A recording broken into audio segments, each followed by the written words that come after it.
நிலமடந்த கெளியொழுகும் சீராரும் வதனமென திகழ்வரத கண்டமிதில் தெக்கணமும் அதிசிறந்த தாவிடனல் திருநாடும் பிழை முதலும் தரிதனமும் திலகமுமே அத்திலக வாசலை போல் அனைத்துலகும் இன்பமுற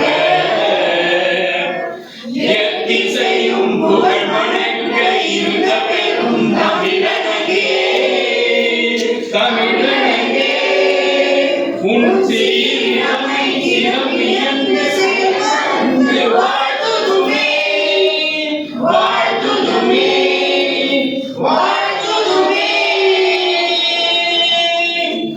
நன்றி.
முன்னாடி வாங்க.